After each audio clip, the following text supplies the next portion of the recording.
জয় গুরু। পরম প্রেমময় শ্রী শ্রী ঠাকুরের শ্রীচরণে আমার শত কোটি কোটি প্রণাম। ঠাকুর পরিবারের শ্রীচরণে আমার শত কোটি কোটি প্রণাম। সকল ইষ্টপ্রাণ দাদা ও ভক্তিমতী মায়েদের আমার আনন্দিত জয় গুরু। আজ আমি বলবো শ্রী শ্রী ঠাকুরের বারণ অমান্য করে সুশীল মা কী করে পুত্র শোকাতুরা হয়েছিলেন, আর ঠাকুর পরিবারেরও দুজন অকাল মৃত্যু হয়েছিল। শুনুন। শ্রী শ্রী ঠাকুর প্রাতে বড়াল বাংলোর বারান্দায় আছেন। সুশীল মায়ের ছেলে মারা গেছে। তিনি শোকাকুল হয়ে কাঁদতে কাঁদতে নানা কথা শ্রী শ্রী ঠাকুরের কাছে বলছিলেন। শ্রী শ্রী ঠাকুর ব্যথাহত হৃদয়ে অশ্রু নয়নে নীরবে কথাগুলি শুনলেন। পরে দরদ ভরা কণ্ঠে বললেন, ভগবান তো দয়া করেন খুব, কিন্তু আমরা যে দয়ার বিরোধিতা করি খুব বেশি। আমাদের বুদ্ধি হয়ে গেছে, যে করে তার জন্য করি না। একজন করছে প্রাণপণে, খাওয়াচ্ছে, পড়াচ্ছে, বাঁচাচ্ছে, কিন্তু কথা কয় না, চুপচাপ করেই চলে অক্লান্তভাবে।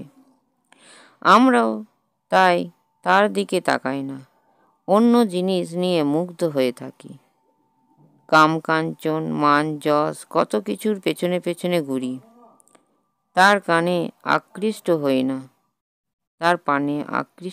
না, তাকে মুখ্য করে ধরি না, তাকে আমল দিই না, ওতে তার দেওয়াটা নিতে পারি না।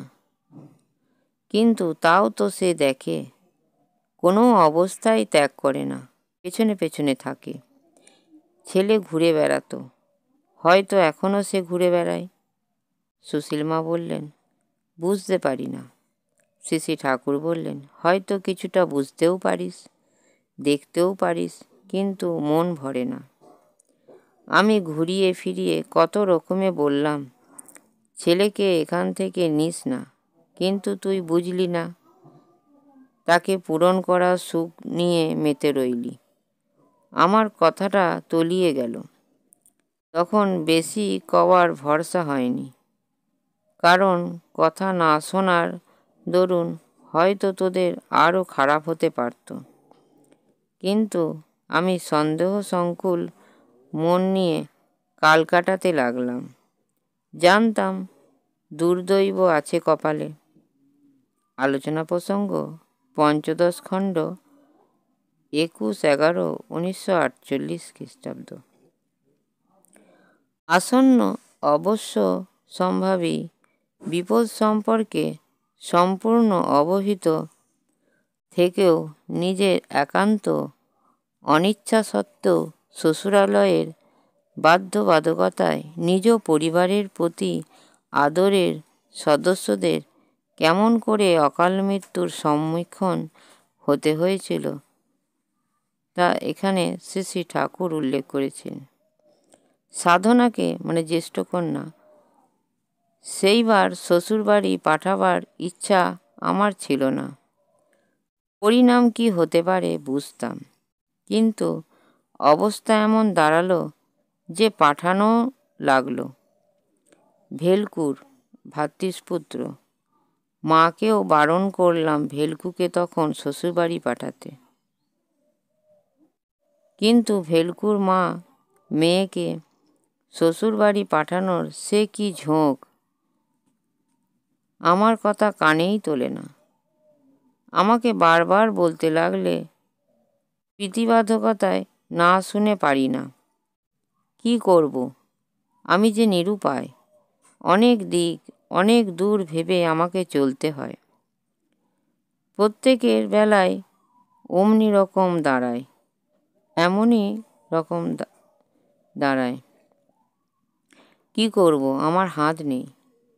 শ্রী শ্রী ঠাকুরের অন্যতম ভ্রাতুষ্পুত্র পূজনীয় পাগলুদা উচ্চশিক্ষিত ইঞ্জিনিয়ারিং পাঞ্জাবের কোনো কোম্পানিতে চাকরিতে যোগ দেওয়ার জন্য শ্রী শ্রী ঠাকুরের কাছে অনুমতি প্রার্থনা করেন। শ্রী শ্রী ঠাকুর বলেছিলেন আশ্রম থেকে বড় খোকার সঙ্গে কাজ করতে। শ্রী শ্রী ঠাকুরের একান্ত অনিচ্ছা ও শত নিষেধ সত্ত্বেও তিনি পাঞ্জাবে চাকরিতে যোগ দিলেন এবং অল্প দিনের মধ্যে গুরুতর অসুস্থ হয়ে পরলোক গমন করলেন। আলোচনা প্রসঙ্গ পঞ্চদশ খণ্ড 11 ও 12, 1948 খ্রিস্টাব্দ। ভিডিওটি ভালো লাগলে একটি সাবস্ক্রাইব করে লাইক, কমেন্ট ও শেয়ার করে আমাকে পরের ভিডিওটি করতে উৎসাহিত করবেন। আর যারা যারা আমার চ্যানেলটি সাবস্ক্রাইব করেছেন তাদেরকে অসংখ্য ধন্যবাদ। পরমপিতা রাতুল চরণে আমার প্রার্থনা সবাই ভালো থাকবেন, সুস্থ থাকবেন ও আনন্দে থাকবেন। জয় গুরু। বন্দে পুরুষোত্তমম।